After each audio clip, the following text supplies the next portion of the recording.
अस्सलामु अलैकुम वरहमतुल्लाहि वबरकातुहू। इस्तक़बाल है हमारे इस यूट्यूब चैनल पर।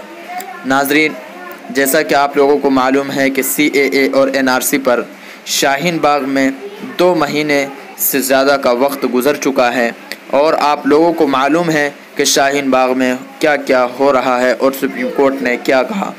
तो नाज़रीन, इसी बात पर शाहीन बाग के मुज़ाहिरीन के साथ सुप्रीम कोर्ट के मुक़र्रर करदा सालिसों की बातचीत 2 घंटे तक हुई, क्योंकि वहाँ की जो सुप्रीम कोर्ट के वकीलों से बात करने के लिए, मुज़ाहिरीन से बात करने के लिए तय की गई थी, तो वो वकील जो है वहाँ पहुँचे और ताहम कोई हतम नतीजा नहीं निकल सका। दोनों मुज़ाकिरात कल दोबारा आएंगे और बातचीत होगी। तो वो जो दोनों वकील हैं नाज़रीन, वो कल आएंगे और इंशाअल्लाह कल दोबारा बात होगी। तकरीबन 2 बजे सीनियर वकील संजय हेगड़े और रामचंद्र साधन शाहीन बाग पहुँचे और मुज़ाकिरात कारवां के साथ बातचीत की। मीडिया को गुफ्तगू से हटा दिया गया।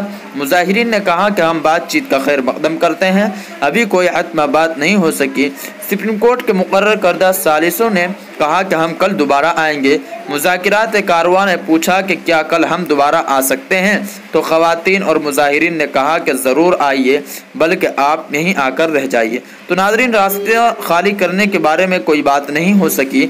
मुज़ाहिरीन का साफ कहना है कि जब तक सरकार हमारी बात नहीं सुनेगी, हम यहाँ से हटने वाले नहीं हैं। तो नाज़रीन, इस पर आपकी क्या राय है कि सुप्रीम कोर्ट ने उन्हें दूसरी जगह जो है वो मुंतकिल करने का आदेश दिया है और इस पर 2 वकीलों को बात करने के लिए कहा गया है। तो नाज़रीन, आपकी क्या राय है, इस पर अपनी राय इस वीडियो में ज़रूर दीजिए और इस वीडियोस को ज़्यादा से ज़्यादा शेयर कीजिए। शुक्रिया।